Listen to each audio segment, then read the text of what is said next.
देखिए, ये बजट सिर्फ और सिर्फ झूठ का पुलिंदा है। ये बजट सिर्फ और सिर्फ पूंजीपतियों का बजट है।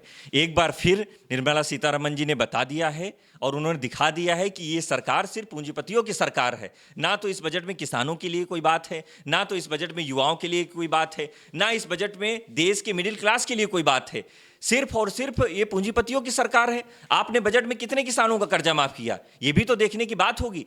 हम लोगों ने जो 5 न्याय गारंटी के तहत जो देश की जनता से वादे किए थे, ये इस सरकार ने कॉपी पेस्ट करने का काम किया है। तो मैं कह सकता हूं कि इस बजट से ना तो देश की जनता का भला होने वाला है, भला जरूर होगा, पूंजीपतियों का भला होगा, इनके उद्योगपति मित्रों का भला होगा।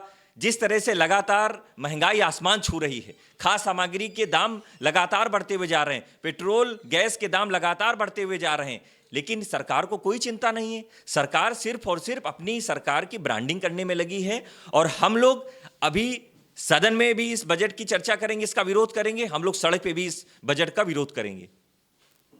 आने वाले 10 सीटों पे कांग्रेस की क्या तैयारी रहेगी? देखिए, इंडिया अलायंस हमारा 10 सीटों पर मजबूती से भारतीय जनता पार्टी के खिलाफ चुनाव लड़ने जा रहा है। निश्चित तौर पे देश और प्रदेश की जनता का जो समर्थन इंडिया अलायंस में मिल रहा है, मैं समझता हूं कि इस बार उपचुनाव में उत्तर प्रदेश की जो 10 सीटों पर वहां की जनता है, उसका आशीर्वाद हम लोगों इंडिया अलायंस को मिलने जा रहा है। कल केशव प्रसाद मौर्य ने आरक्षण के ऊपर अधिकारी से उसका फाइन मांगी, तो उसको कैसे देखते हैं? देखिए, मैं कह सकता हूं कि सरकार और संगठन का जो एक दूसरे से जो तलवारबाजी चल रही, जो खींचातान चल रहा है, उससे प्रदेश की जनता पिस रही है।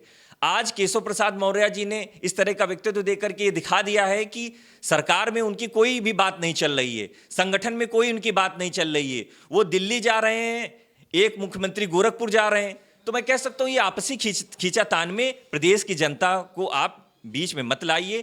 प्रदेश की जनता से जो आपने वादे किए थे, उसको कैसे आप डिलीवर करेंगे, ये आप बताइए। आपको क्या लगता है आने वाले टाइम पे इसका असर दिखेगा? मैं कह सकता हूं कि आने वाले समय में भारतीय जनता पार्टी का पतन निश्चित है।